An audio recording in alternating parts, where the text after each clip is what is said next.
well, very simple materials. Firewood. A piece of chestnut firewood. So I'll be using the axe. Oh well, if you have handles as well. But basically it's like one of these little bolts here, but this is going for external use. Another little one up here. But, you know, I quite like my little wooden bolts because they work really well, very simple, you know. I'm going to put one on the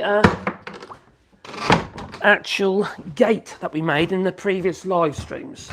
So I don't know if you saw our previous live streams. There's the first one we did a couple of days ago, which is literally making the gate itself, which is quite interesting.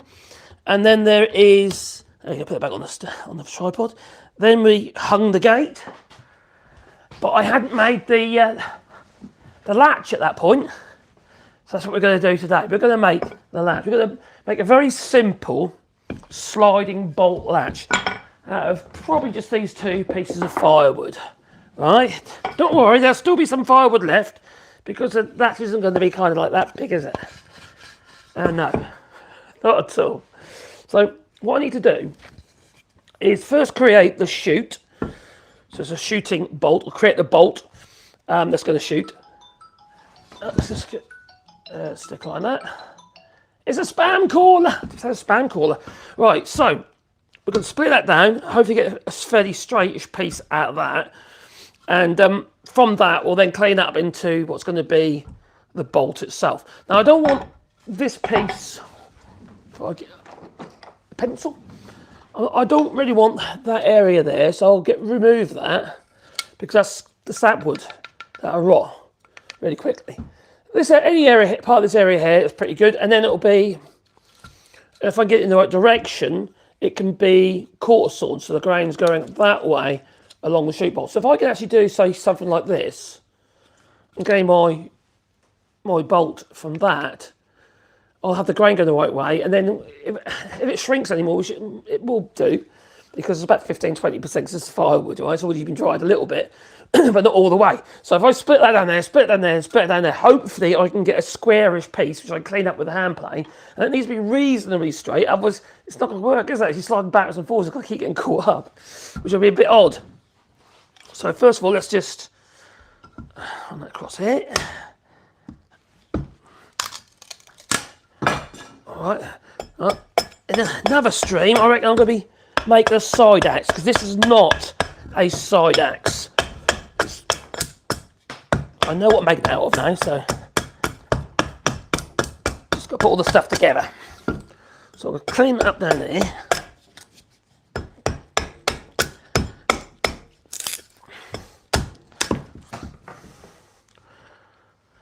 Just rough it out, rough it out.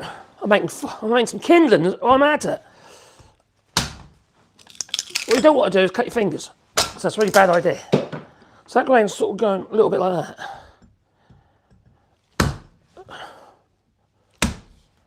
That's about right.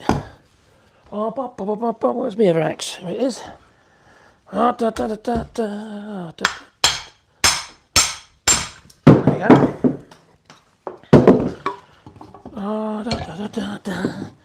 So that is going to end up being my chute bolt. As you see, it's still too big, and like I said, I don't want this outside edge because it's going to be too feeble. So I'll chop that off there. I'll do if I can split that off there actually. Right, yes, chop it there.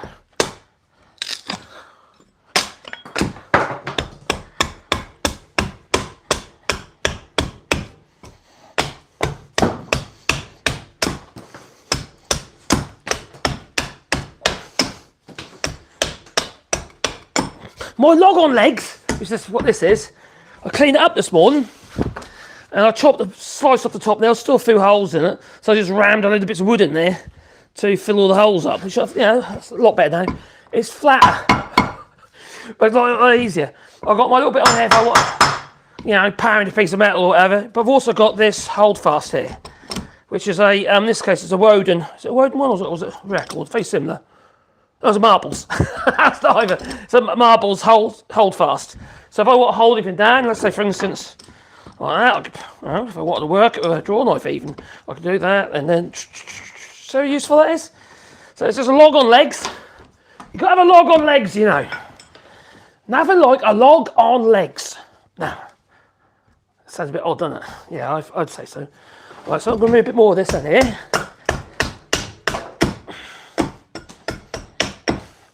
This particular log is a beech. It's a beech log.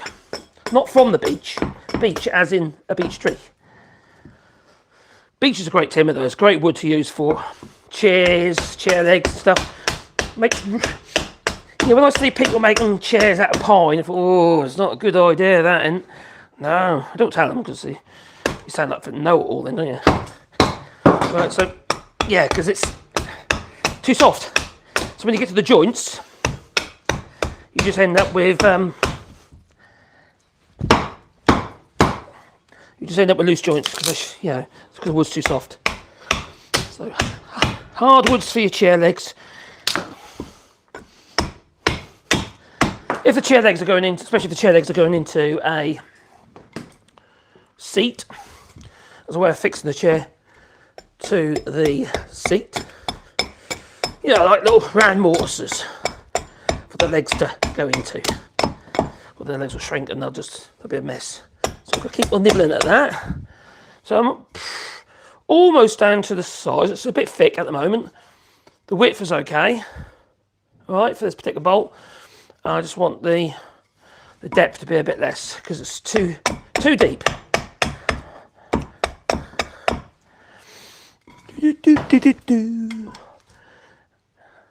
Also, I think about how it's going to slide across because it's a split chestnut gate. It's not even, is it? So what we'll have to do is I'll make this up with a bit of space, a bit of allowance, and I'll have to trim the gate to suit because obviously if the little pickets or pales vary where this is going to go, it's not going to work, is it? It'll be all lumpy. I don't want a lumpy gate. No, it'd be really annoying to open and close. So I'll have to take the axe out there and give that a bit of clean up with the old axe.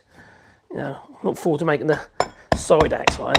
If you've got a side axe, you can do this really, really easy. Oh, a lot easier, a lot more effective. But at the moment, I'm having to. So I'm going for a downward force.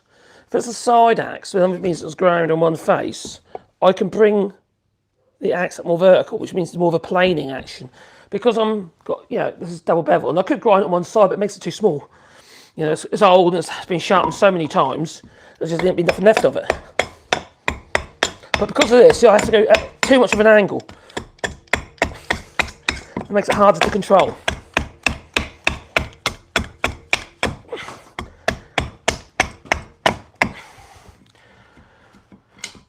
I'm happy with that. So what I'm going to do now is I'm going to get a draw knife on that. Shove that underneath there like that. Up against that. Right. Hold it down with my old hold fast.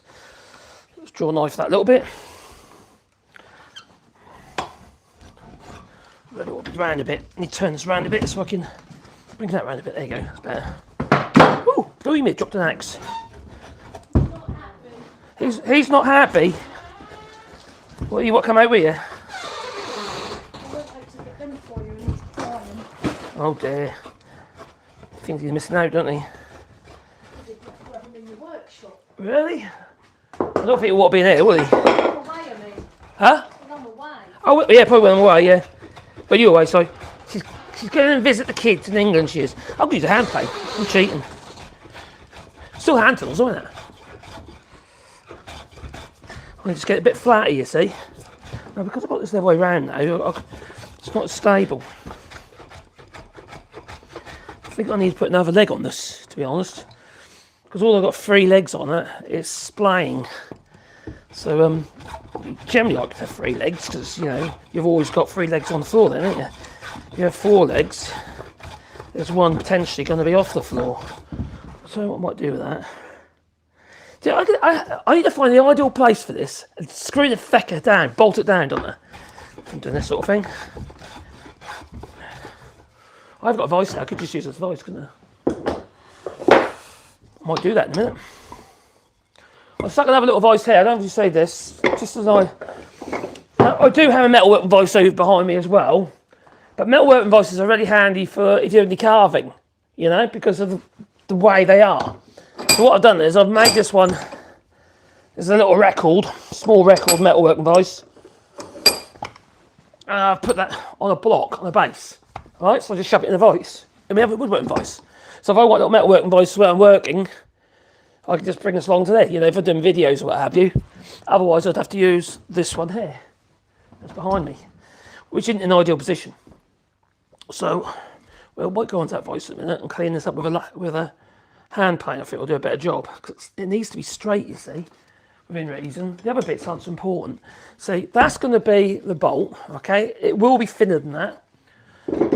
And then this one is going to be the cleats. Now, the cleats are the bits that it slides in, but also locks into. So you need 3 of them.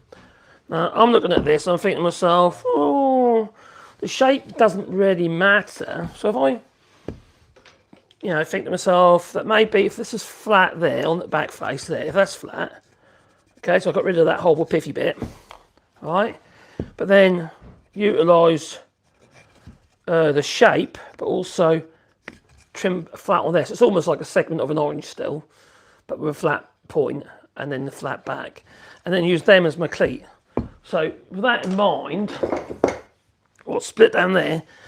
So trim that one up with the axe, trim that one up with the axe, and then clean that up probably with a hand plane again maybe, and then we can cut it and chop out for the cleats, for the cleat, for the bolt to pass through.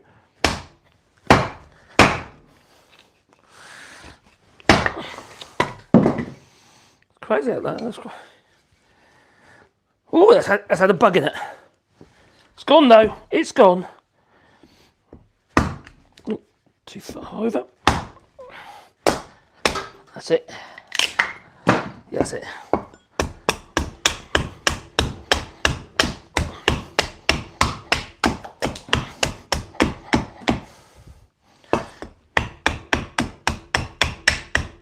This feels like it's got a bit of moisture in it still. I don't know when that was cut. I didn't cut this. This is firewood that's been delivered to us. We used to all own firewood. It's really not, you know, it's so labour intensive, it's not really worth it. I don't know how people make money out, to be honest. No, wrong place. That's it. Hello, my darling.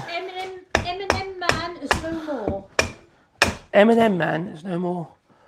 Oh no! My dog's a teddy.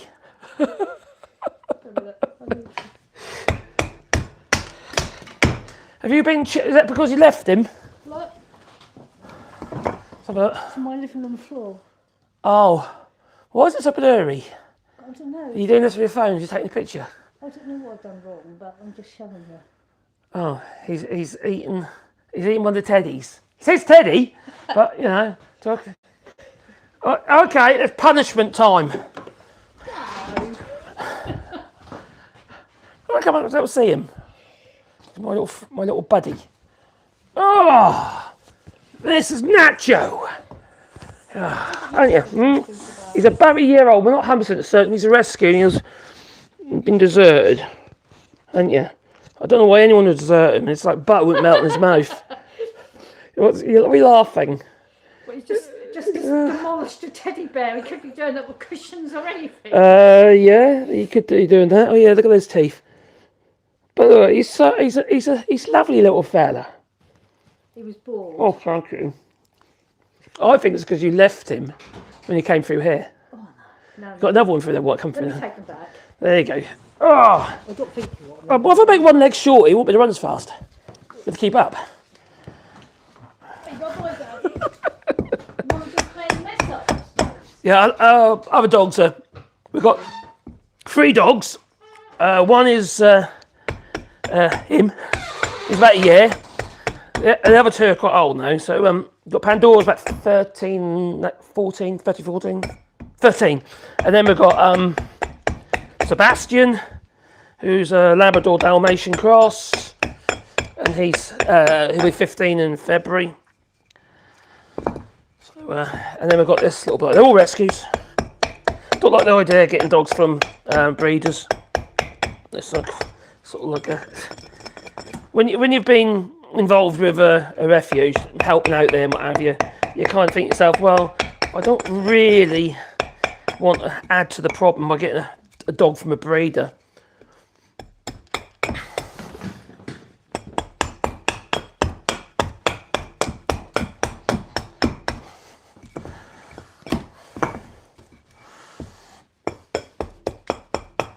God, I really have to do that side axe. I might do that today. I might make that side axe today. I used to have one years ago, but I can't find the bloody thing. That's what happened. I'll make a new side axe, and I'll find her. That's usually the case. All right, so we've got 2 pieces here now that I would say are probably ready for a little bit of planing up, okay? I'm not worried about it being perfect. It's going to be outside in the rain and the elements. Let's move these tools out of the way. Right, so we'll bring the camera around a little bit. There's the plane. Let's just live. I am live, so let's do that one. Let's turn that volume down. Well, it's easy for me to see the chat, you see, on the computer here. I just having a look there. Hello, everybody who said hello.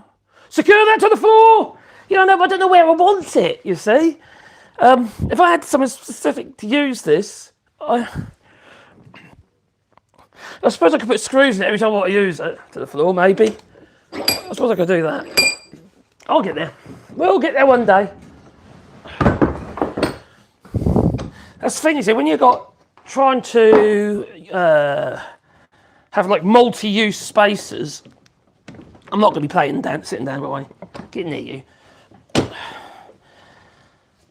See, normally I tuck it up the side, you see, and bring it out when I want to use it. So I think for starters, I think I'll just flare the legs and see if I can get on like that. But I don't want to walk across the floor. That's really annoying. I keep going on about benches, don't I?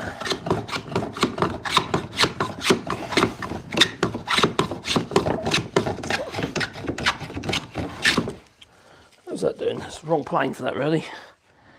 Yeah, it is.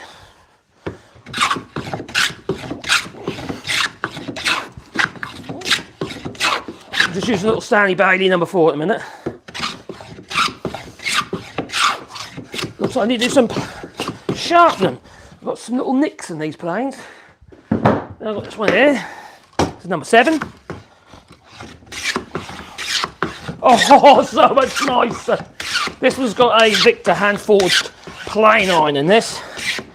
And, well, as you can probably tell, it's so much nicer to use. It really is. Alright, that's better. Alright, we'll way that way. Let's flatten that side.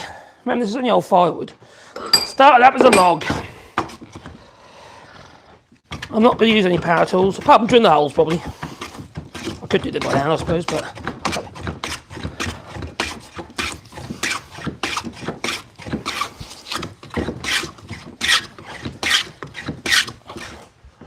There's some wax.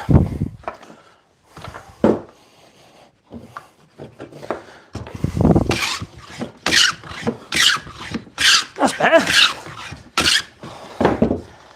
How are we doing on that? It's quite chunky. I don't necessarily have to do that. If I want to keep it look natural, I've got 2 parallel sides in there. Now, I could leave them natural, and also they'll act as a, you know, where the grain of the wood is, so it's been split. That'll be like anti-friction. It'll be like the sole on a ribbed hand plane.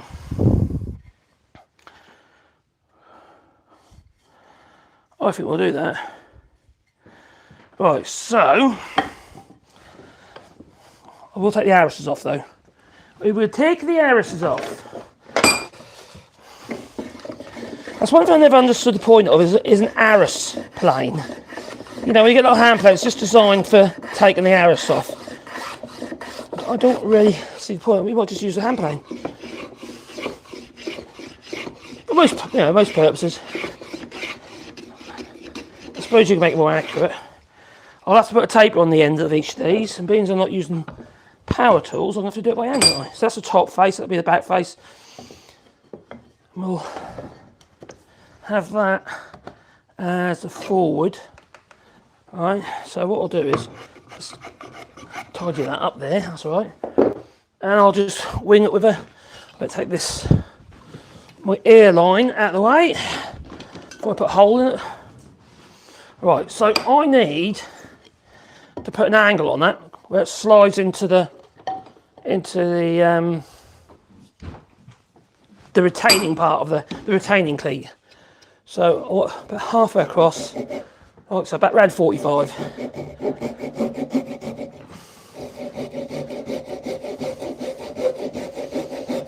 You could do it with an axe, I suppose. A bit trickier.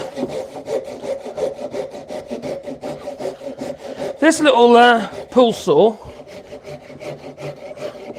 a little Temo jobby. It's like £2. It's the same one in my bought now. They're really good. I really like them. I don't know what they're, you know, their Dazukis and shit, or Ryobis or what they're like, but but that little one.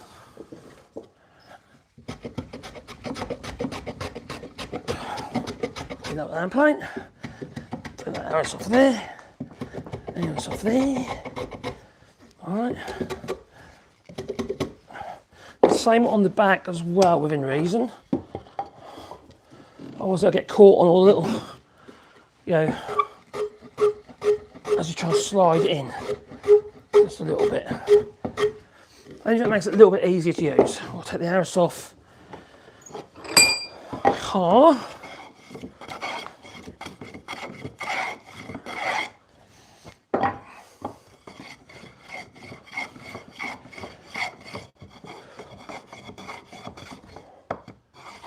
Did she put sawdust in that for me? I need to put some wood in my fire. I went too cold there this morning, but I have got a diesel heater I need to sort out. Need to plumb it in. That's just so I can slide backwards and forwards without problems. Getting caught on the pails.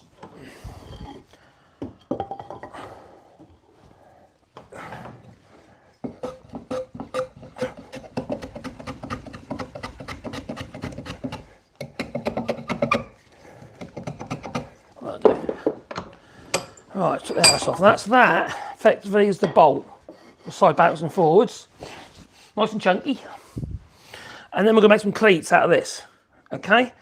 So first of all though, I'll clean this up with the hand plane. So put that down there.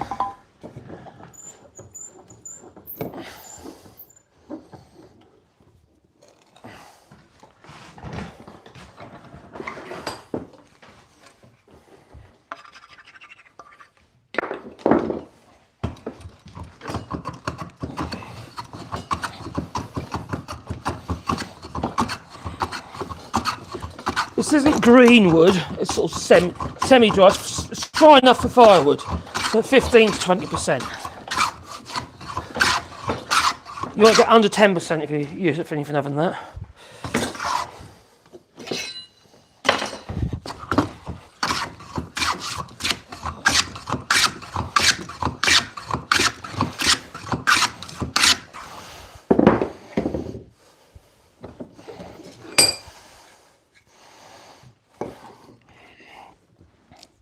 This is an old record voice. I don't know what model it is because it broke and I had to weld it up. That's where the old name is.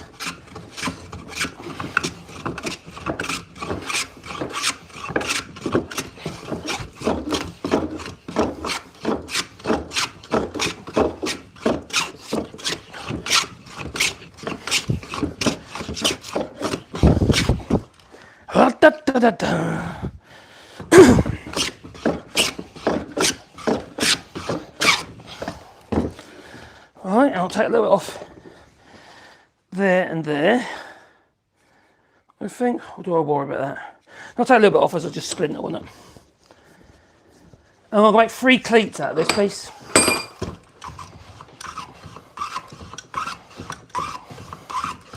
Then we'll need a knob as well. Have a knob! And don't forget to lube your tool.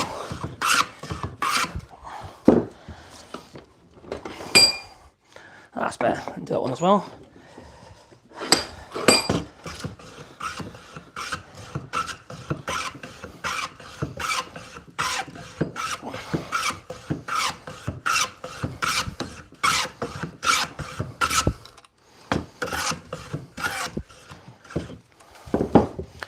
Right, so we need to split that into 3. Hopefully There's room. One, what's be close? One. Oh, do I need to do another one? I'm almost thinking that maybe I'll do a separate one for the actual keep. So how does it work out? Be better there. Do it on the fat end. There. Oh, there should be enough room. Just.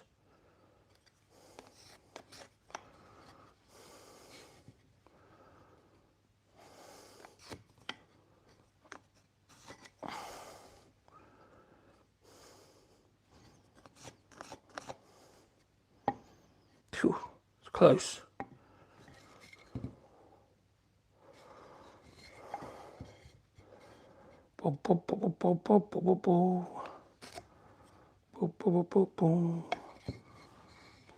Okay, we'll see how we get on. There's a possibility I might have to. Actually, how deep?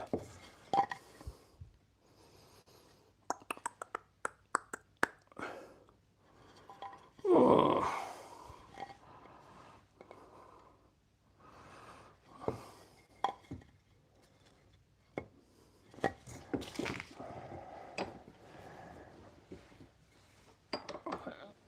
Oh, it's pinching it. That's good.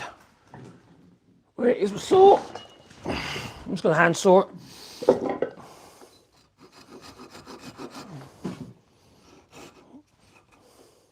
Normally when I do this, I use my raised arm saw, but I'm going to do this all by hand. I'm not a lover of Japanese pull saws. I've got my Western saws there. I could use those.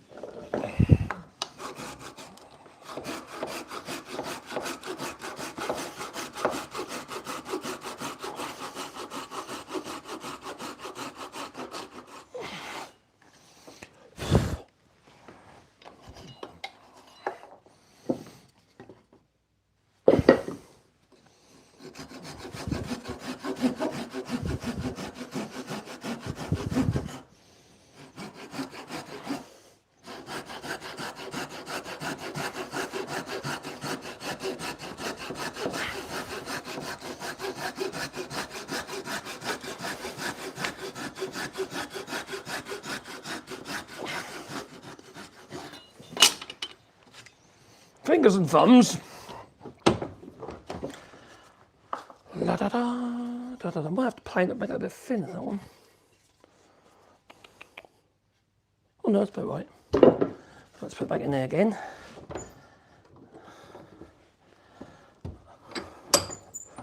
I could cut all three at the same time really, but I will have a look. The thing is, when you do this, you've got to make sure it's loose. You can't have it too tight, as you end up hiding to nothing. Oh, you idiot. Get in there. I've got a better use in this actually. That makes more sense.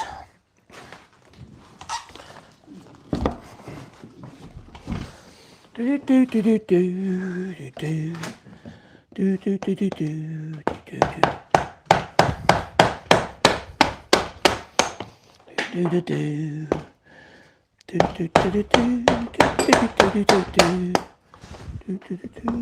do do do. Yep, that's through there. That's that. Let's have a see what that looks like. See whether or not I need to readdress it. It's got to be loose. That is loose. That's good. Because this is going to expand and contract, you see, they'll be tight in the hole. So that one's good. I'm happy with that. So that's about the right depth. There's plenty of meat there, isn't there? Yes. Right, so.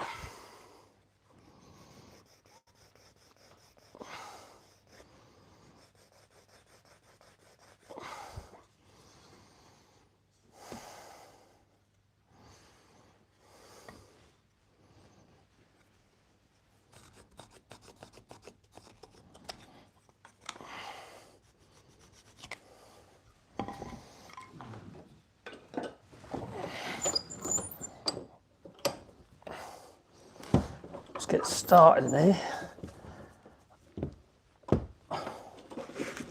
Don't want to grab it. Right.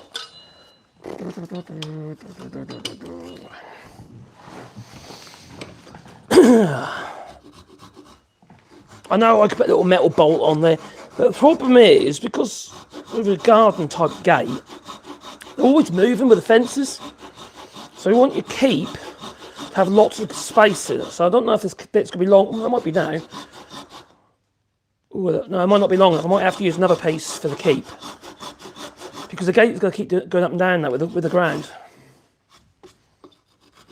If you do them together like this, you've got to make sure you get the right ones. I should have marked them really, but you know, I've got it. It's the right one.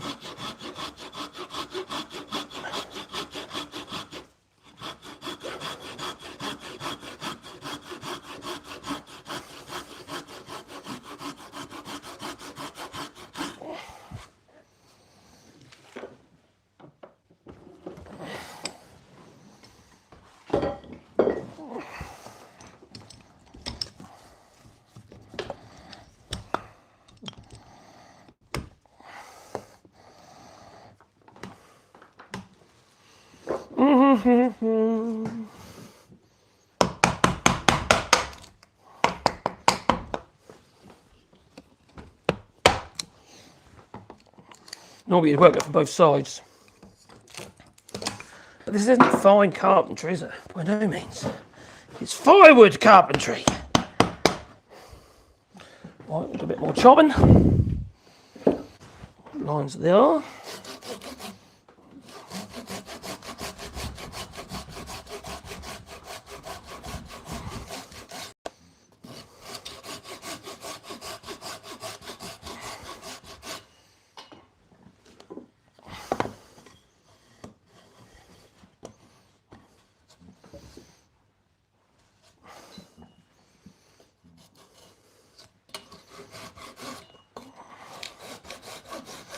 Gone a bit tight on this one for some reason.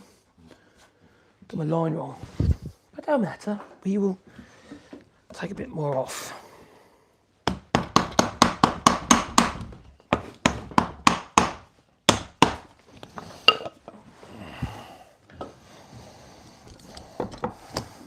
I do like these hole fasts, they're really good.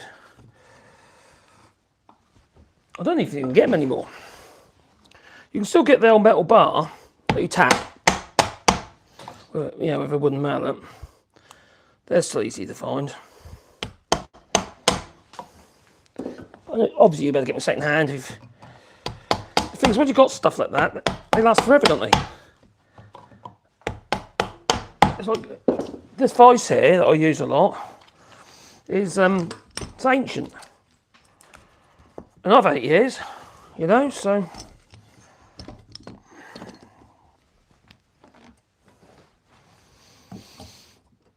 A lot of these tools, isn't it? Once you got them, as long as you don't sell them and they don't get nicked, you've got them for life, haven't you?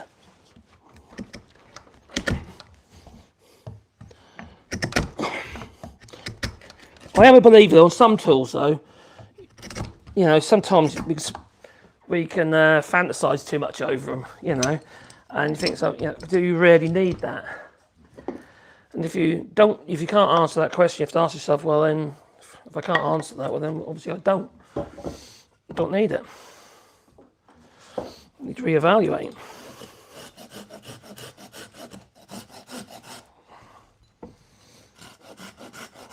And sometimes it's not worth spending top notch for something you're going to use once in a blue moon. As long as whatever you buy does the job.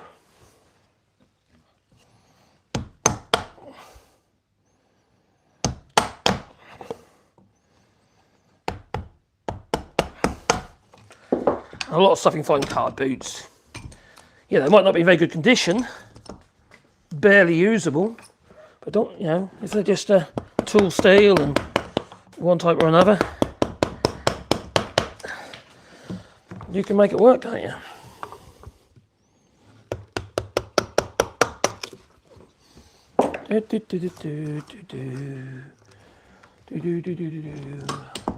Just noticed that's got a taper to it. I might have to take a bit more off that. And I've got to the wrong bloody line, haven't I? Oh, you idiot. I went to the wrong line. Oh dear me, I do make some silly mistakes. That I do. So something I not like about these saws is because is that you can actually go quite close to where you're working and still get a cut. I've had it like going astray.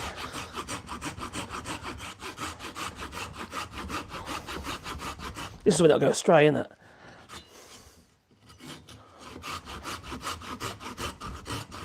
It was quite sticky. I don't think this is as dry as it should be. It'll be dry enough for this job.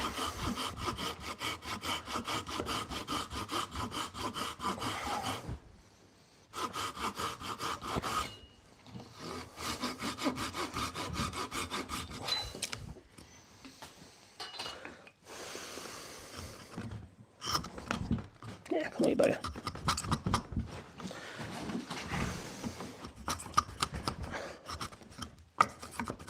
Yeah, if I was going to bolt this down, where can I bolt it down? So it won't get in the way of my machines. Yes, we do have machines here. But how would I not trip over it? So, it's really handy, this log, but I definitely need to fix it down somehow. Tell you what you could do, actually.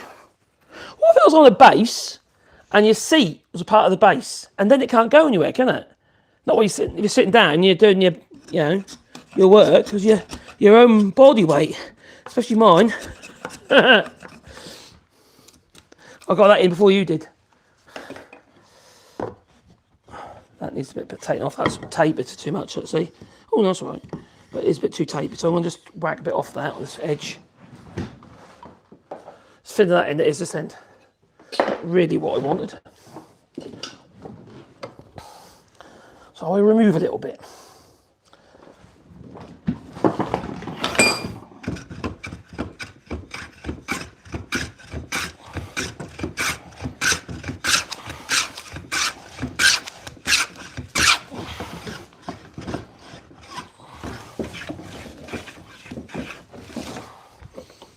Should be a bit better. Yes. That's better. It's got to be sloppy. Sloppy Steve. If it isn't, it'll just stick. Okay, so far so good. So I've got the third one to do.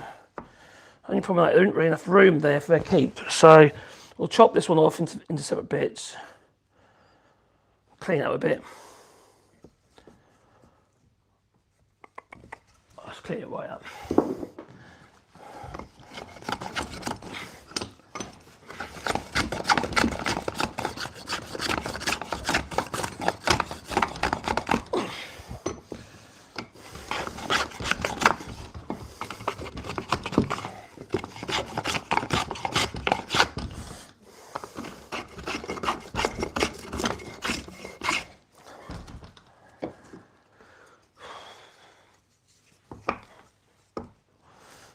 Okay,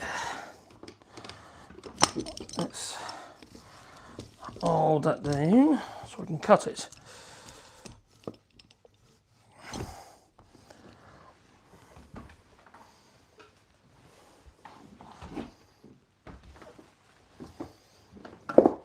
Right, so I lost my saw there for a bit, so this become one of the cleats. Actually, what am I doing? It'd be better if I drill the holes first, wouldn't it? Make it easier.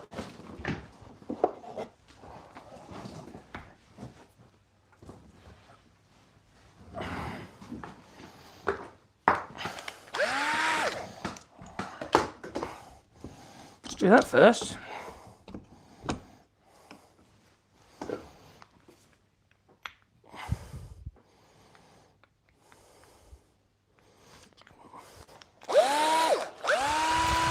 I don't want the hole to be too small, because if it shrinks around the hole, you can split the wood.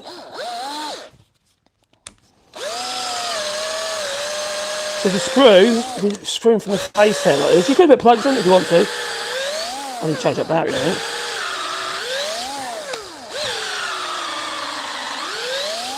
But it's definitely wet. It's supposed to be dry wood.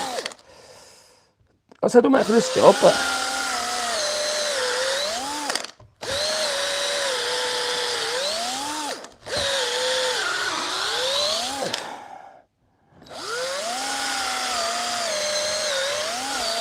when we put the screws in, you're going to basically strengthen it across the grain as well. The screw becomes a reinforcement, not just fixing.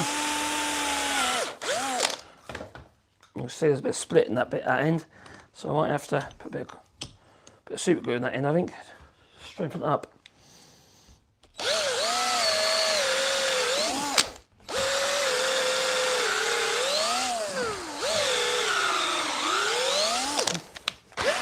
It's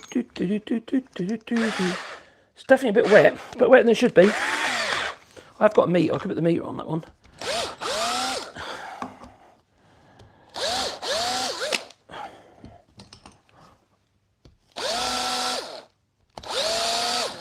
Make sure the screws are deep enough not to, well, protrude. Screw straight up this sort from this face. Now I can see where the screw holes are.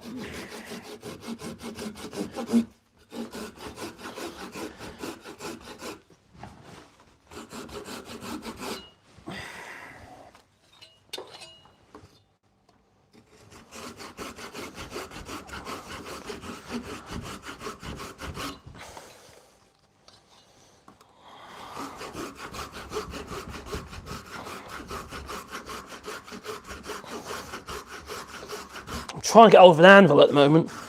I know somebody's got one. It's in his garden. Yeah, proper old blacksmith's anvil. Probably weighs over 100 kilos, I imagine. Big old thing. So, you know, I'll put that to good use. I'll buy it. He's humming and hawing at the moment. And I've been looking at forges. I was going to make one actually, but I think I'll just try and bought all the jets and stuff. I might as well just buy one from Viva or something. I mean, what a small one. So I get hand tool in, you know, something like the blades and stuff like that. I don't need anything big. Might change my mind later. So these are 2 cleats for the slide. I need to make a third one, which needs to be wider, a wider mouth. Which I've got a bit of wood up there, so I can go off that one. Actually, where is it? It's over. Was there a minute ago? I feel like I'm buttering bread, I do. Buttering bread. If you want to ask any specific questions, you know, there's super chats there if you want to do that. That makes sure Sam comes up with a big block in front of my eyes, then you see, I'll see it. Now this one, because it's already where a split is, I need to put a little bit of glue behind that, and also just use a bit of cyanide. It's only a little tiny split. It shouldn't really matter because the screw will be going through there and it'll hold it all together. But if I put a screw in now, so far so good. We've got a cleat, a rustic cleat, another rustic cleat. So far so good. All right, you get the idea? We need another one for that to sit into, but it needs to be wider because the gate is going to move up and down. All right, within reason. Put that in there. Put that there. And then we'll clean up all the edges and stuff like that. Oh, that one's bigger than that one. Don't matter though. It don't matter. What we've got there, that's no good. I can't use that one. Or can I use that? Nope, that ain't big enough. Ooh. I need to find another piece of wood. Is there a piece over here? Oh, she brought me sawdust, but she didn't put it in. I did. Right, just putting sawdust into my wood burner.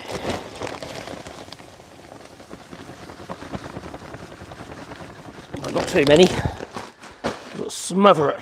Right, there you go. Right, where is a piece of... It's over there. Oh, I've got a bit over there. That'll do. I'm just going to chop it off. What's going on there?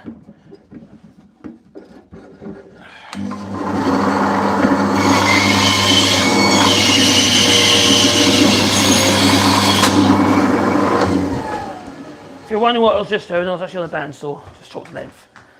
I don't fancy cutting through that with a little handsaw. Right, put that there. So we need one of these dudes, make another one of these. But ideally it needs to be wide. It says slightly longer piece of wood. So we'll chop about with the old axe. That we will. Like that. And like that. And like that.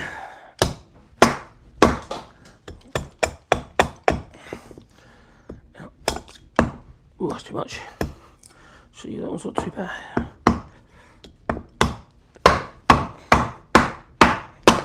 Yeah, I know, you're supposed to hold the end of the handle. I don't generally do that with an axe, though. Maybe it's a wide, but I chop my hands. Maybe that's what it is.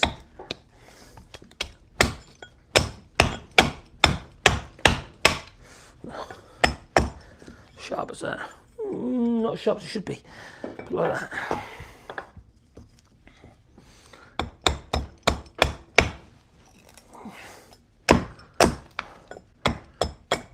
Don't forget double click the screen. Oh, what we got? There's 213 people there, 44 likes. Double click the screen.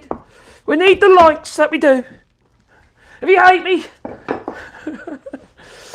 do it. Oh, all right. So that, all right, about there. All right. These are quite loose-fitting things. They're not like a tight latch, but there goes the gate. It doesn't need to be. You know, if there's a little bit of movement in it, there's a little bit of movement. And it'd be more annoying if it was a case of you try to use a blinking thing and you find you can't. That'd be really annoying. All right, so let's put that on there. See, you see how high you go with these? You go up there if you want. These whole farts are really good. So let's chop. Like I say, you've got those bent metal holdfasts. They're good as well, you know. But you have to bang them to release them. This just feels a bit more finesse, you know. Like me, you see. I'm like a delicate flower, me. No.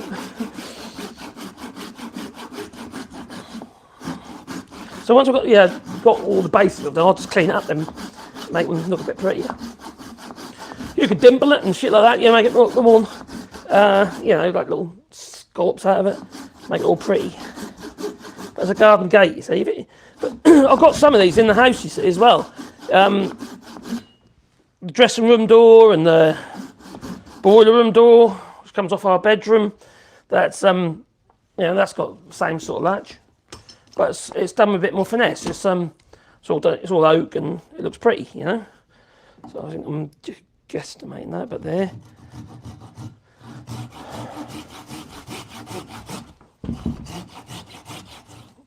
Where's what have I done with me wax? Wax on, wax off. Blimey, I think the wax has gone off at the moment. Get in there. Bah, bah, bah. Obviously, if you're using power tools, you get this done in no time at all. You know, I get the old raging arm saw and whiz that back a few times with a dado cutter in it. Really easy. Or just using a bandsaw to chop, mate. Really quick and easy. It's good to use hand tools occasionally.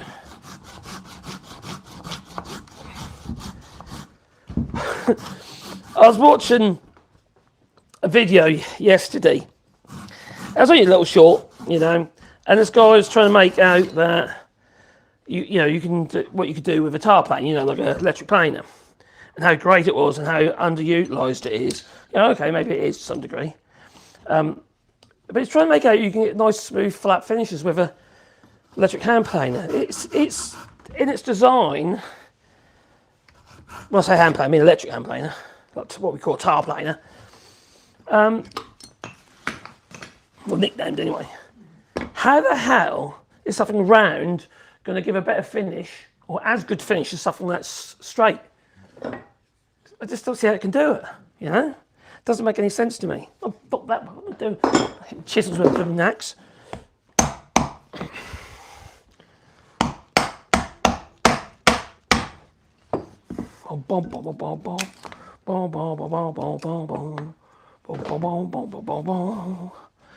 This old log here is a piece of beech.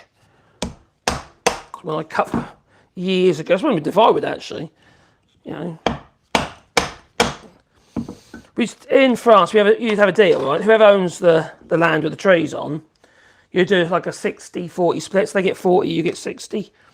But when you do that, it's so labour intensive. Time you've logged it all, into cords. So a cord is basically, it's almost like a square, a cubic metre really. Once you've done all that, it's not cost effective. It's not your time is worth more. Just clearing up that takes bloody time, I tell you. Crikey, it takes forever. You need to do it before the sap rises.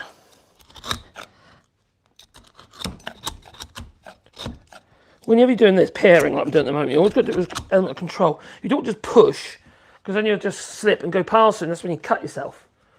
Right, how's that? It's not deep enough yet, but the width is good. See what I mean about the width for that one? Because the gate is going to go up and down just gently, as the ground moves. The only way you'd stop that would be actually concreting the posts together.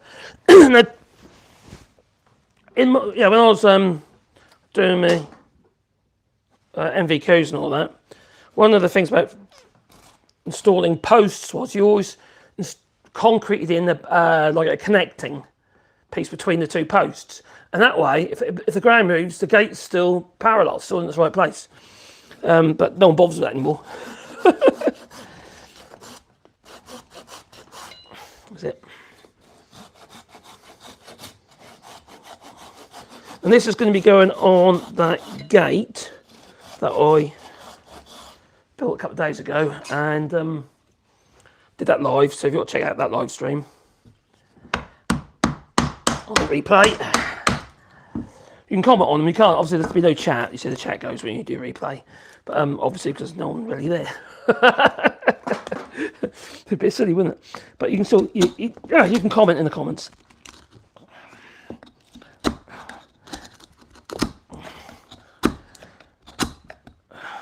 I will have a look in the chat in a second if you see what people are saying. Oh, Joe's Benito. Here in the Philippines, wood hard, sorry we are. Well, I don't know what it means. La la la la la. You talking about my little doggies, Coot or me? I just look at the chat here. Oh, it says that chat is disconnected. Do I need to refresh? Hello, Viper Scott. I hope you're well. Thanks, Reese. Yeah, it's not a bad little workshop. It's not the best in the world. It's Jack Black. I ain't heard that one before. My computer ain't connecting for some reason. Don't look on there. Have you ever smoked a pipe? Oh, you have been cheeky fecker. No, I haven't. I've never ever smoked. Never ever. No, I tried a Tom Thumb cigar in the garden shed that I nicked off my dad when I was a kid, and that was enough to put me off for life. And also, because my dad was a smoker, been stuck in the car with him smoking, and I went to smoke, and obviously I was a kid. My eyes stream and all that sort of. It's horrible. No, never smoked. I have got a vape though. It sounds strange, doesn't it? I don't smoke, but I've got a vape. No, the thing is, I use the vape for another reason. It's got no nicotine. I don't have any nicotine or anything like that. I just use eucalyptus. And I don't even hear it in my voice. My voice is very hoarse all the time. And that's because I produce too much phlegm. With fibromyalgia, one of the symptoms is you produce too much phlegm. And I do. That goes on with vocal cords. And that causes me a lot of speech problems. So that's one of the reasons why it sounds strange. And the other one is because I'm Norfolk. I'm not currently in Norfolk. I'm in France, if anyone's wondering. We moved over here in 2015. And I'm glad I did. Really, really glad I did. With the missus and the kids at the time. Such a lovely place to live. Rural France we're in. Suits me down the ground. I love anything that's what I call real. you know, like nature. To me, that's just real. Everything else is fabricated. It's not real. That's my foot. I don't know. Yeah, it's I don't know. I tell you what, when I see like fake timber finishes and stuff, I think, what's the point? You know, if it's a bit of metal, keep it as a bit of metal. If it's a bit of wood, keep it as a bit of wood. Why try and make it something that's not? You know, some of them are really clever, but it's some with plastic windows and stuff like that, trying to be wood. Oh, God's sake, I hate it. I'm sorry. I know some people probably have got that. What's he saying about my windows? I like my fake wood windows. All right. So I'm going to try and make this look a bit more. I'll give it a go anyway. So I'm just going to clean off all these whole arises with my knife. This knife here I made from an old saw blade, and although it's bloody blunt in a minute, and it's a carving knife basically. One of. I've got a few more to make, but it does work really well. You know, might be better for the other knife actually. Definitely sharpening. Yeah, a bit of table saw blade. Ease with that actually. Take some arises off. It don't matter if it's sticking out a long way or anything like that. It don't matter at all. And so this is a garden gate. Latch. It's not that important, is it? It's just not. Considering it's a split hazel gate, split chestnut gate, it doesn't make any sense to use. Okay, why isn't that going down? That's not right. That's better. Right. It doesn't make any sense. Got the wrong way around. Using modern fittings, does it? You know, like modern hinges, modern this. I've used all recycled stuff, and just looks nicer. It's all a bit Heath Robinson, but why has it got to be anything? Yeah, we do get a bit like, how to put it, hung up on stuff. No, I used to be like that. Then I moved to France and realised nothing's fucking straight. Nothing. Especially these old farmhouses. You know, when I was doing my training and that, cause I'm qualified bricklayer as well, MVQ 3 brickwork, bricklaying and scaffold and drainage and stuff shit like that. And that's you're taught. You basically work with all new materials, really, nothing old. Everything is new, and you kind of think to yourself, it's not actually like that. You get out there on the tools and you realise, shit, nothing's like that, you know. And then I did my woodwork as well. That was the same. Although it was a little bit different because, like for instance, recording and reweighting sash windows and stuff like that, and balancing the sash windows. You know, that's you come across all different scenarios with that, such as when the window gets painted so many times, the window's too heavy, yeah, and then you've got to counterbalance that with fresh weights, so you have to add weight to it. We have these little lead discs with slots in, so you put them around the cords of the sash window weights. Modern sash windows, they don't have weights, they have springs. Like a spring arrangement, which fail. It's that the weight idea is just so simple. A little pulley and a weight on the end. It just works, you know. So I'm just make it a little bit more natural looking instead of like all I've done. I've got a bit of lump of wood and cut some slots in it. So a little bit more hand worked. What about that? Put it at the bottom, can't I? Yeah. That's a nice thing about hand tools, isn't it? You have tool, you know, the actual cuts and stuff.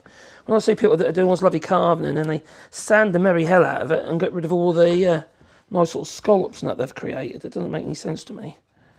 I suppose it, yeah, the eyes of the beholder and all that. Beauty is in the eyes of the beholder. I'm calling it artistic license. That'll do. Yeah, I'll do that.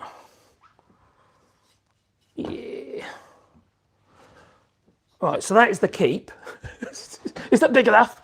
Right, so that bolt bit is going to slide into there. Yes, lots of room, which is what we want. But on the slides, you want plenty of room, so it's got to be fairly slack, but not crazy slack like that. So, like I say, if the gate moves up and down, you've got some give in there. Learned that one, I'll tell you. It's so bloody annoying when that happens. Now this one, I'm going to put a bit of super glue on. I'll do it in a minute, because it's got a little split in it.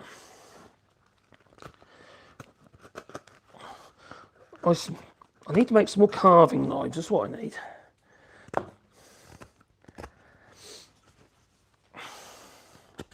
Can't remember the name of it though. This one in particular, it's just like a blade rail. You could use an opener probably. Although it'd be a bit thin. The blades on the openers are really good knives, but the blades are quite thin. You can't really put any real force on them, especially how they hold onto the handles. That's my opinion anyway. But they're good knives. Great, you know, for actual knife as a knife, used as a knife, they're really good. I love using it in the kitchen, cutting veg and stuff. So sharp. Because they're conical grind on them, and plus they've got a long, there's a long taper on the blade on its length, but also in its width. You can get such sharp edge on. They're a great tool, and they're cheap. I don't know what they are in the US or anywhere else around the world. If the French opener knife, I know you can get them in the US, but they're like you get number 8 here for about €9. You know, very cheap. The number 8 is like a 3-inch blade, 3.5 inches blade, and you know, handle and all that. In beech or even stainless steel ones. Stainless steel ones aren't much about similar sort of prices as well. You can get a better edge though on the plain steel than you can, plain steel than you do on stainless. But then again, on the stainless ones, at least they don't rust. So there's that to it. There's pros and cons in everything.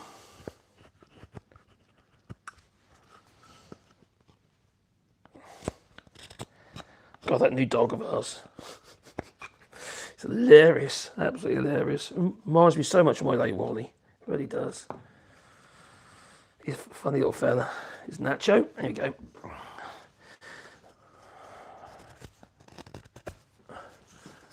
La da da da da da da da. All right, I'm happy with that. I think that's fairly good.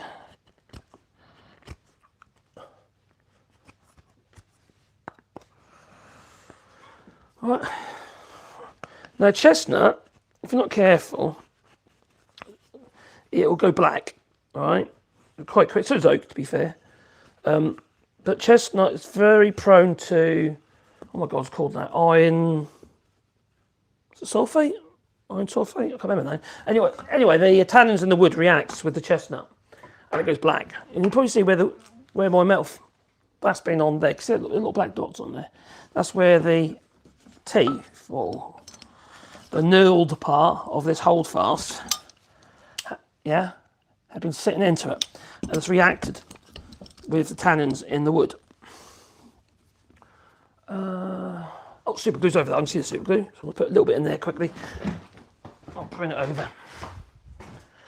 La la la la la la. I'm losing my voice. God, all these channels, like YouTube channels that we do, and I have to kind of balance myself now across the day, because if I lose my voice, I can't speak very well. I hear it now. I'm losing it now. It's going. So I have to let it go in there like that. All right. So I'm not going to rely on it just going itself. I'll get one of these little shavings and poke it in the hole. You got to poke your wood in the hole. You know how it goes. You know what I mean. All that jazz. But Lime, I'm too old for that now. Well, at least that feels like. Right, that's what down there. Make sure it's in there. Remember, that'll squeeze in as well as you tighten that up. Yep, that does. And what I want is a clamp. Or me vice. I'll stick it in the vice for a few seconds. We need a knob as well for the. Yep, let that get going. So I've got these 2 cleats here done. So far, so good. Can you see now how it works? It's very, very chunky. All right, don't have to be that chunky, but in this case it is. I want it all nice, loose and chunky because it makes it a lot easier to use if you're in a bit of a hurry. Well, that's good. I'll do that little bit there, can't I, in the vise. That little bit there.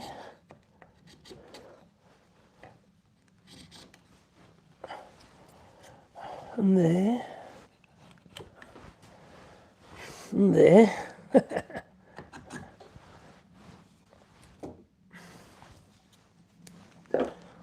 You know, I had a tidy up this morning, everything was tidy, you know, I got right on mess again. It's quick, isn't it? It's amazing how quickly everything gets messed up.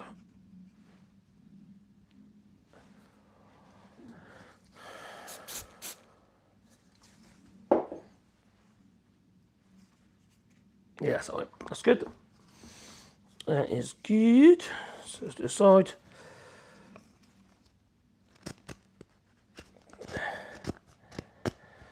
It's up to you how much you attack it, or whether you sand at that, you know. Whether or not you want to do it at firewood, you want to, you know, do the same idea as some solid timber. Don't bother with pine or anything like softwood. It doesn't work. They last 5 minutes outside, bright indoors, but outside they don't last at all. If you use chestnut or oak, it's fine. I've got one out there. It's been out there what, 10 years now? You know.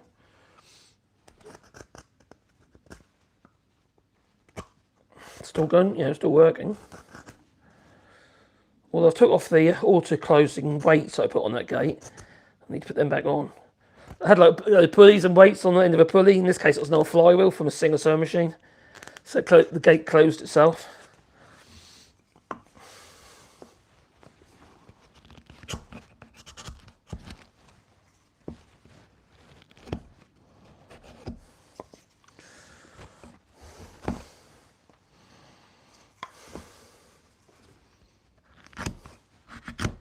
See, then I overshot myself. So you could easily cut yourself if you do it. You've got to have control with the blade. It's okay if you're going into the wood like this, you can put the force behind it. But if you're holding it, if you're doing whittling, right, like that, right, and you aren't controlling the blade and you slide off it, you're going to get cut on you. Plain simple. So you have to, if you're whittling, you sort of like constant control. The blade's never going to go past where you're going to cut. So even if I slipped, I could then jam myself there and cut my finger, cut my thumb. I'm not saying you wouldn't, you know, you can still do it, but you're less likely. It just, you know, it's simples. Simple as a simple does. Well, stupid as a stupid does. Right. Would be nice if we could play some music, wouldn't it? But they don't let you do that anymore, do they? You know, it's copyright and stuff like that. And YouTube, you just, well, you get, the stream would be shut down, or the audio would be turned off. Should be helpful.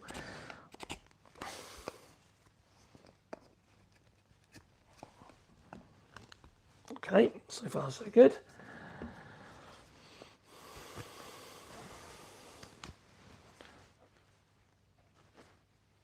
Yeah, that's pretty good.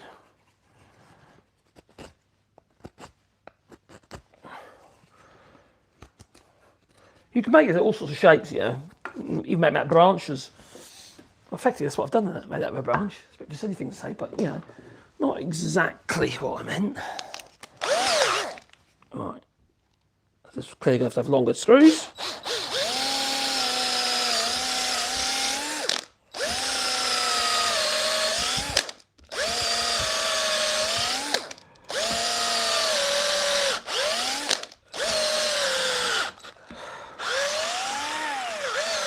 The naughty wood guy's giving us some wet wood. No, it's definitely wet. You see it when I was drilling through the water's coming outside there. You see that? It's not as dry as it should be, not for firewood. I bet it's last year's wood, isn't it? Or even this year's. No, it's not this year's. That'll be early last year, I reckon. It hasn't had enough time to dry out.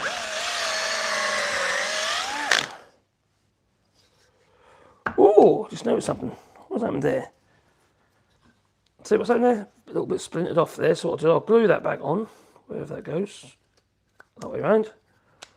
Yeah, screw that back on. Now, these surfaces ideally will be flat. Or I'm not going to do it by hand. I'm just going to put it on top of the linisher and flatten it because it's just quick and easy. Oh, I do like super glue. You know, acrylate. This one's by Eureka Glues. It's designed for, they call it Cascamate, which they use it for miter joints. And it is good stuff. It's one of the better ones I've used anyway. Okay, let's put that on there like that.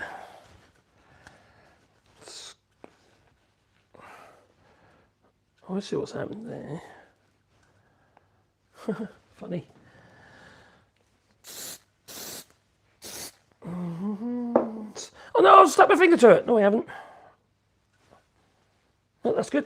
That's that with a little bit of activator. All right. The only thing is, if you want to do long-term jointing with solid acrylate and you use an activate, that will weaken it a little bit. That's actually one of the regulars to the channel actually told me that, and I checked it out. I did a video on it as well. Actually, it should be on the channel somewhere. And it does weaken it. It's not as strong if you're using the activator.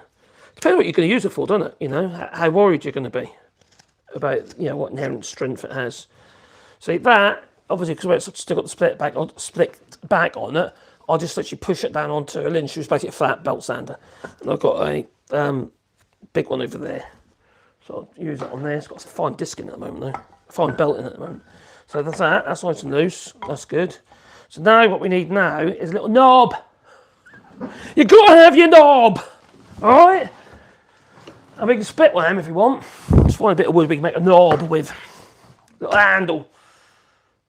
All about the angle of the dangle. Angle. Got that there. Close that. What's that down there? So that's too small. Where's that one? Yeah, come here, you. Ugh. Knock glue off. No, that's no good. Oh, hang on. That's it. That's what we use. Now you could do it so you could just literally clean it up and then nail it on. In fact, that should work quite well like that, actually, wouldn't it? If I cut that down. Now you've got to make sure you've got enough room, okay, to slide the bolt in and out. So you do have to have enough room here. You know, with this, slide backwards and forwards. So if this is too big, you can end up not being able to open the bloody thing. But I don't think that is actually. I think that'll be fine, because it'll be like that. And then, no, like that. And then, if I don't need to go from that to there. No, that'll be fine. Could use that, actually. I think I might use that, actually. I quite like it that way, man. That looks quite cool. What I was going to do is actually have an end on one. So drill a hole and drive it in.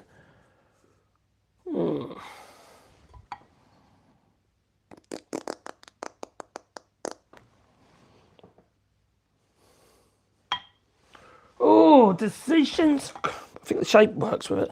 It's so chunky. In fact, I might actually... I've got an idea. I've got to there, to there, then taper it even. So it looks cool. Like that. Just like that. If you know what I mean. Let's move this over here. Use this hole down ring. Let's hold fast. Ugh.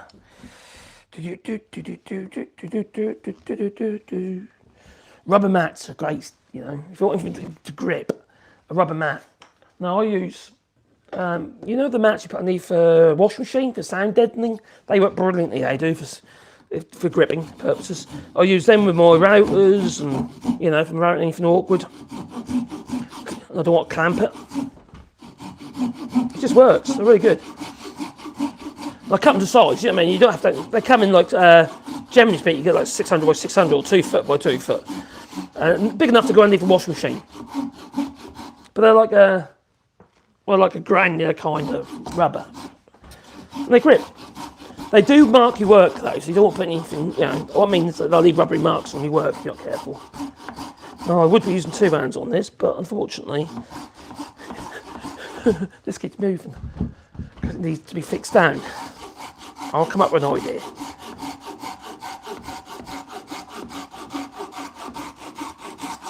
Right, that one. La da da da. La da da da. La da da da da da da. Right, here we go. Oh my giddy, I'm sick and tired of this flipping.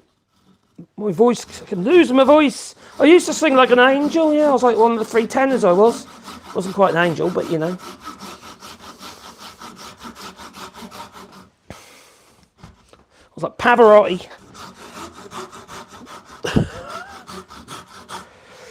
It's fat as him, but you know.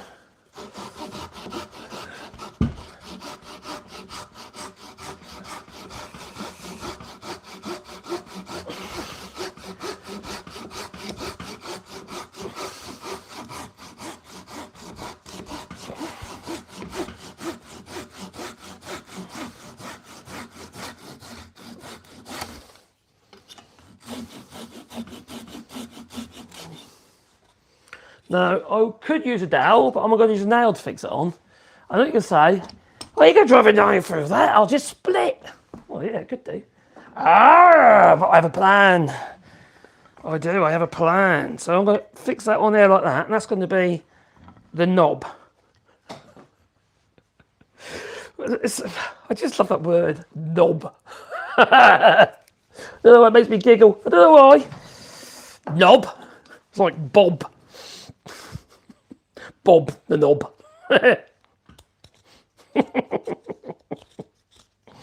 Oh, what's happened to all the squitty humour?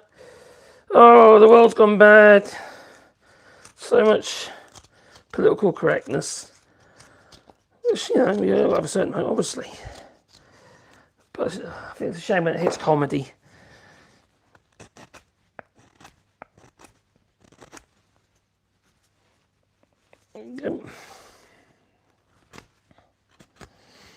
Benny Hill, Carry On, Bernard Manning. All that sort of squitty humour, it's just funny, you know. And self-deprivation and all that, of course, it's hilarious.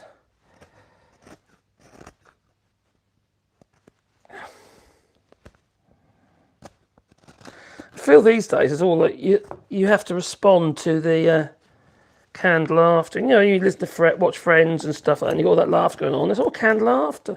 I know they say it's a live show, but it is what we're hearing is canned laughter. You know, I hate it. I really do. I really hate it. When I hear that, I just turn off. I won't watch things like that because I like things to be real. It feels dishonest. And anyone who knows me knows I don't lie. I refuse to. Too many people out there comfortable lying, and I think it's the end of all that is, you know. If we can't speak truth to the devil and be honest with ourselves, who we are, but also people who might upset you, you know.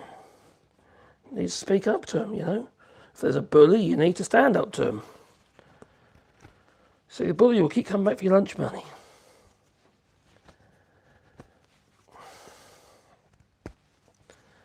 Now you could do all sorts of things with this. You can make it look cool. You could burn it, char it.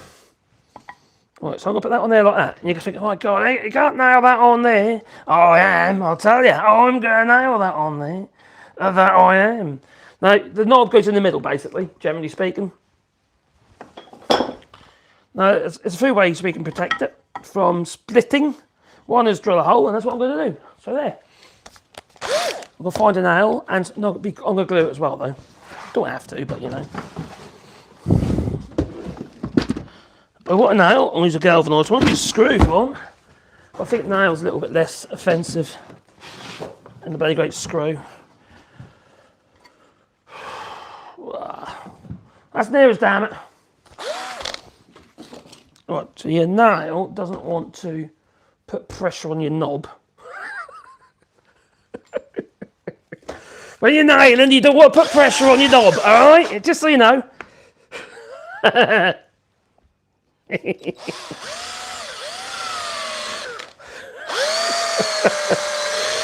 Oh, there. What can the matter be? Right. It's good, is it? Yep, that's the right size. That's the right size hole to put me my rod of steel in. There you go. And that's that. That's just. I'm literally going to countersink the nail a little bit. I don't want to sit flush. And besides, the wood's going to shrink a little bit. So you've got to bear that in mind. Ow! My foot! Where's my hammer? Where's my peen hammer? My ball peen hammer. Where is it? Oh well, this will do. Oh, there's a little one. Oh, it's over there. It's just there. Put the back down. Right, I'm just going to cyanide right again. Means it's there.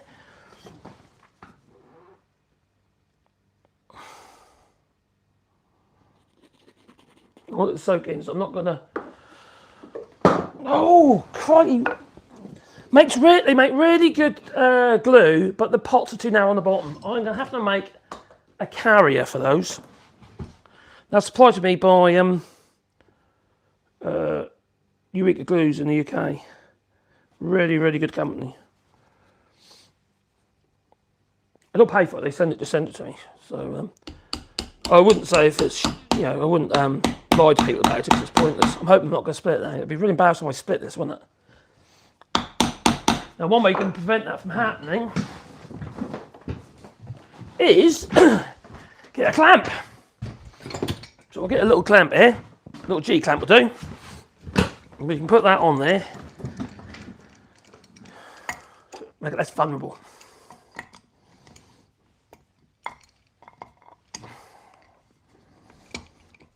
So, because the grain's going that way, so obviously it's split that way or that way. So, whenever I do this, and I quite often use the vise for this job, not necessarily when using a nail, so to speak. Like I say that, the glue's still wet. I haven't used any. Now, I've countersunk it, but obviously that way, I'm not going to be able to get it flush for the top now. So to get to the bottom of the countersink, I'm just going to use the peen, the ball that I am. That's good. The spinner tool. Yep, I won't do in a minute. Because I'm going to put some activate on that, and that'll lock it in. You could put another one in, that'll stop them spinning. But once that glue starts going off, it's not going to go anywhere. You could put a screw from the behind you, but make sure you countersink it a lot, about a quarter of its thickness. Otherwise, if this shrinks at all, you've got a risk of the screw head of the screw poking out, and that'll just keep gouging and catching your gate, which would be really annoying. Which means you have to take it all apart again.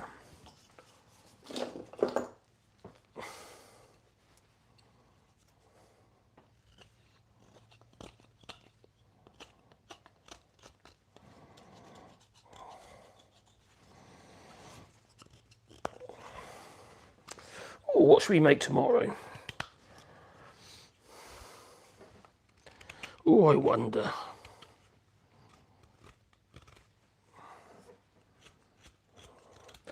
I'm going to make a side axe, but I'm going to do it as a video, then go to work as a live.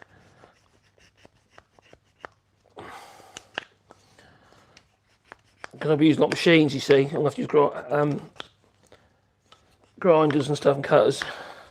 It'll be noisy. And all you'll hear is noise. For live, I don't think it'll work very well. That's my idea, yeah. That's what I reckon.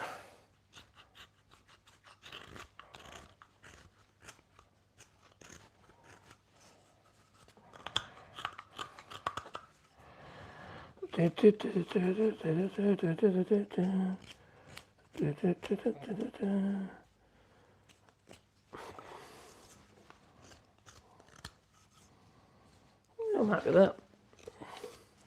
Right, so what we got? We've got the keep, which is the big baby. Let's move that out of the way so you can see. Right. So this bit will be that one will be fixed to the post, right, which is on the closing side of the gate. That's what that will slide into to stop the gate from opening. And then we have these two cleats here, which will literally allow it to slide backwards and forwards. So if you imagine, it'll be sort of... how do I do that? I can't hold it. Anyway, I'll do it flat like so. So they'll be able to slide backwards and forwards. Okay, these will be screwed to the gate itself. I'm going to have to titillate the gate to make it work because obviously the gate's got like split chestnut pails, so or pickets, and it'll just catch on. So I've got to make sure I trim that back probably with the axe and makes it fit properly there. I just need to countersink those two. I pretty much always countersink, right? And the reason for that is that you want the head of the screw. If you've got a countersink screw, it needs to be able to sit flat, neatly in its hole. Otherwise, it's just going to split your wood.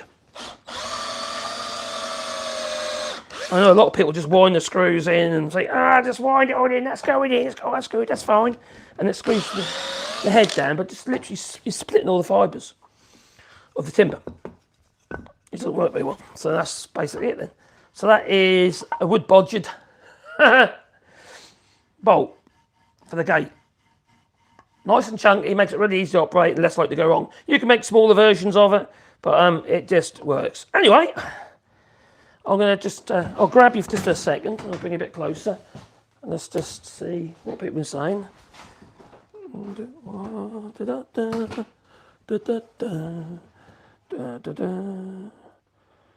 Hartley stuck down the lavatory, is he? Or J.R. Hartley? Have I ever used a Phillips plough plane? Never a Phillips. No. I've used lots of plough planes, but never a Phillips. I saw Quasimodo the other day with a load of kids chasing him down the street. He then turned round and shouted, "I ain't got your every football!"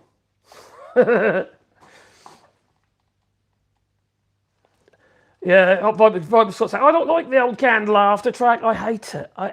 It's so fake. It's like everything these days is fake, you know. Your legs aren't that long. Your hair ain't that long. You're not a blonde. I'm talking to the blokes, by the way. Comes in... Oh, handy. Oh, what am I saying? What am I missing there, James? What have I missed? I like those cupboard grip mats for gripping work. I know the ones you mean. They come in rolls. That's right. You can cut them to size. That's a good idea. Yeah, they work well.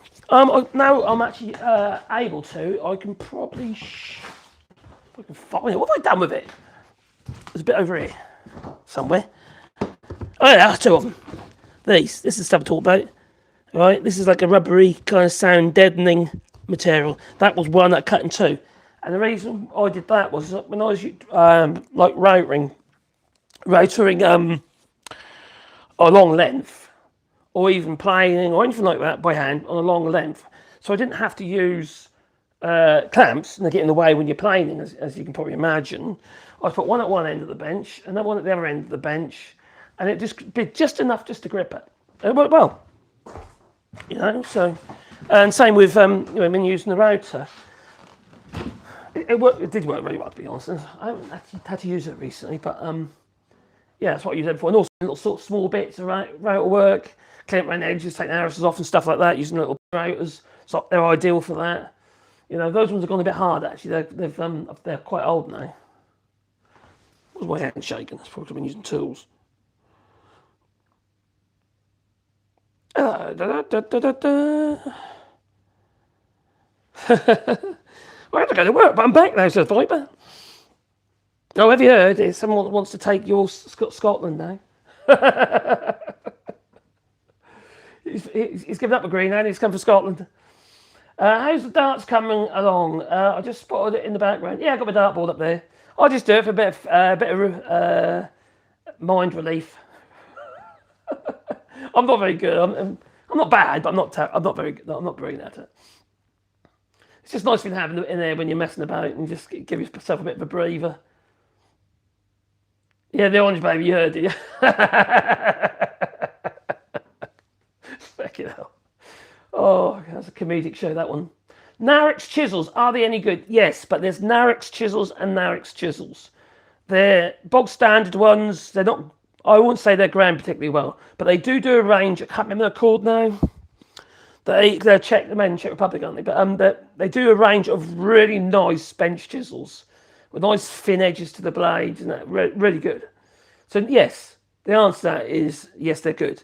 Put it like this, they'll be better than Stanley's of today, because Stanley stuff is all imported. It's not particularly well made.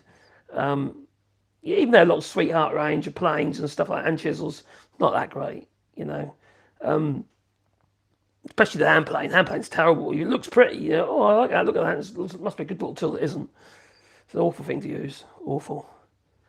In many cases, you're better off getting hold of old tools. If you notice from here, most of my tools are old.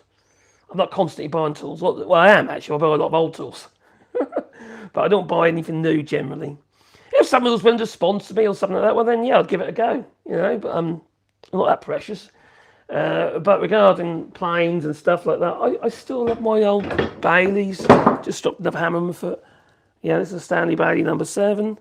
And it's got the Victor hand-forged plane irons in it. And it's a really, really nice tool to use, you know. But it's an old tool. It's pre-1970. Anything after 1970, which is a dead giveaway, if you're going to buy yourself a hand plane, for instance. This one here is post-1970, but I've pimped it up. It's actually not bad at all, little number 4. I've got several number 4s, but I quite like using that one. So it's got something about it. But, where is it? Oh, hang on, in here. It's not in here. Right, they have a rib on them. If you look at this one, right, this is a number 5, okay? All right, it's got a flat sole, and because it's been seasoned correctly, I'm not saying silly, it's not a bit of wood, right? Because the iron has been seasoned during its castings, it doesn't need any of these iron reinforcements on it, and the castings are much lighter because they can be, all right? The reason why they seem to be getting heavier is because the manufacturers are getting lazier. They have to put a lot more steel in. This is a 1940s Stanley Bailey. Another one pimped up. It's also got a 3mm plane iron. That one actually came from China. It cost 8 years from China. It's actually a really good plane iron. I like the 3mm plane irons, or 2.5 to 3mm, because they add some stiffness to the edge. You know, so it's not so much chatter. Whereas this has got the standard plane iron. It's all right, you know, but you can't compare that to that regarding the plane irons. Yeah, this is the Victors in there, which are really, really good. Really good. And there's some other really good ones out there as well. The Victors, I think you put them into the Clifton hand planes. So they're good tools if you get hold of them. Right, Clifton, obviously, you know, Lee Nelson, if you can afford it.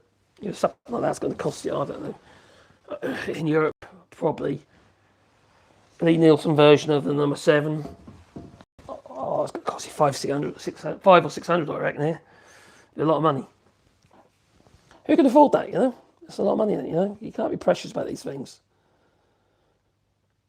Got to pick the take care, Billy. Got to pick the grandchildren up. Have fun with the grandkids. I have to admit, I do enjoy it when they come here. You know, they're good fun, my grandchildren are.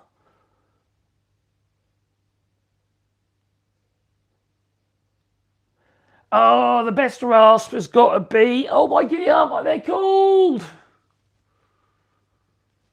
Oh, they look a bit odd. All right, they'll come to me in a minute. It looks a bit like a surf form, all right, but it isn't. But they, oh, what are they called again? Can't remember the name, but they'll come to me in a minute. Ah, now it's casted. Oh, okay, fair enough. Shinto, that's it, Shinto. There you go, thanks for that. Yeah, I said they're the best rasps out there. They do a whole range of them. In France, though, you can go a step back. They do some hand-cut versions of rasps, and they are amazing. A friend of ours who makes fancy lamps with all steam-bent oak. He's not too far from me here. Really nice guy. He used to be a hairdresser. I mean, makes all these fancy lights now, all the LEDs and stuff in them. And he does all this laminating up, but he uses Shinto, but he also uses these rasps that are hand cut. They're quite expensive. They're about 150 quid for one rasp. They're quite expensive. Plus, you know. Yeah, so the guy cuts them all by hand. Tedious job that must be.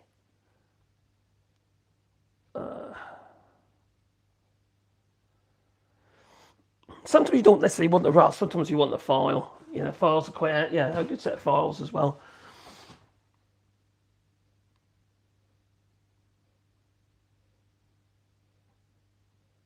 Yeah, pre-1970s are better in my opinion. You see, since the 1970s, they stopped the way, they changed the way they did the castings.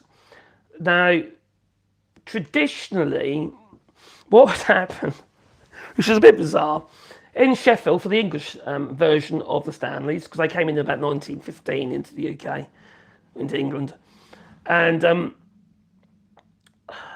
traditionally what happens, the castings would be cast, they'd then be just left on a pile outside for about a month.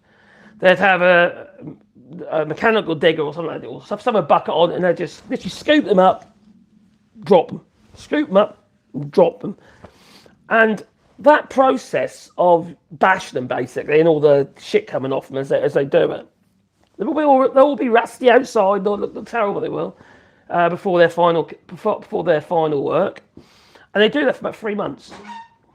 And after the third month, they come to be machined and made decent, made into hand planes. And because all the bashing and the processing I'll do that, and all the processing they're done, it's taken the tension out of.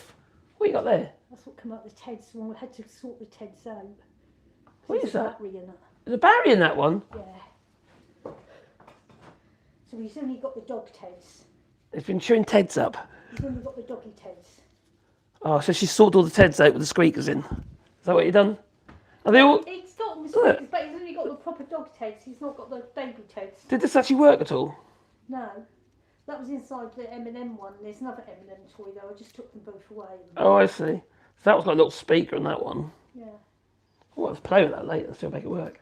We'll take the other one apart because we didn't Yeah? touch it. Do you reckon it said anything because it was an M&M, isn't it? Or do you think it's made noise? How you doing anyhow? I'm very close to finishing, darling. All right then. Right. I need some wood. Yeah. So what they used to do was bash all the iron about before they machined it. It took all the pent-up aggression, tension inside, stress relief inside the iron. But they stopped doing that because they found, okay, well, it'd be quite better if we can get them on the market a lot quicker, wouldn't it? You know, instead of them hanging around for 3 or 4 months.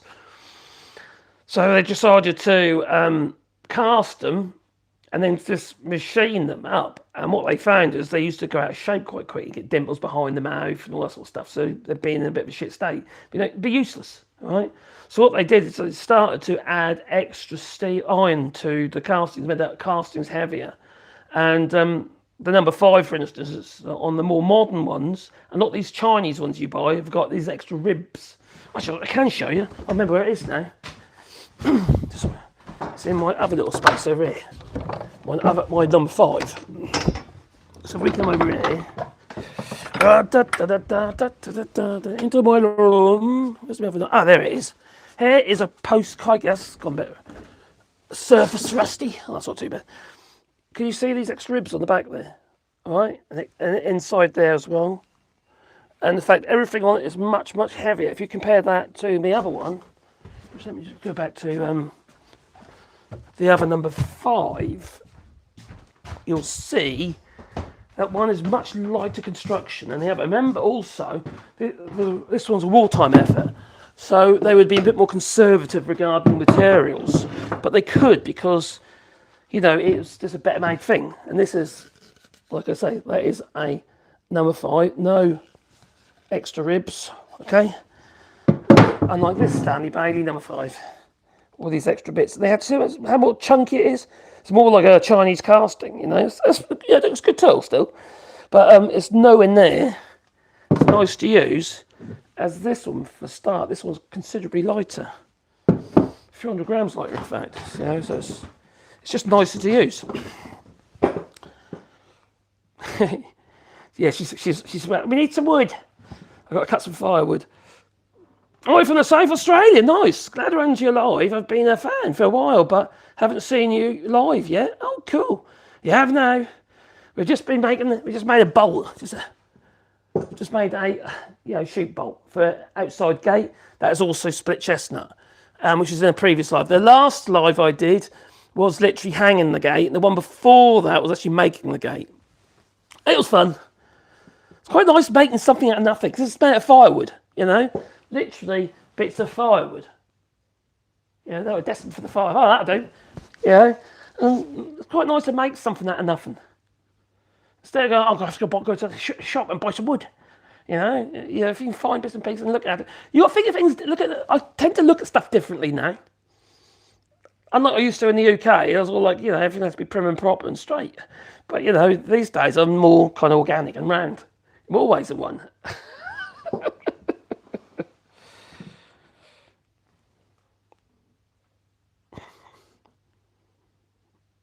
I haven't seen you live. Where am I? Well, we are I'm in France currently. And I live, come from Norfolk in the UK, which is like east of England, in East Anglia. And we've been here about 15 years down in France. I love it here. It really suits me. I love nature and I love just being able to do what I want to do, really. You know what I mean? And make stuff that I want to make, Occasionally you've got to do something you don't want to do, but most of the time I do what I want to do, which is quite nice.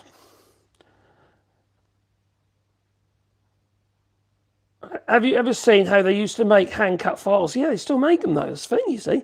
That is amazing skill because there's no lines or anything. They're all done by eye.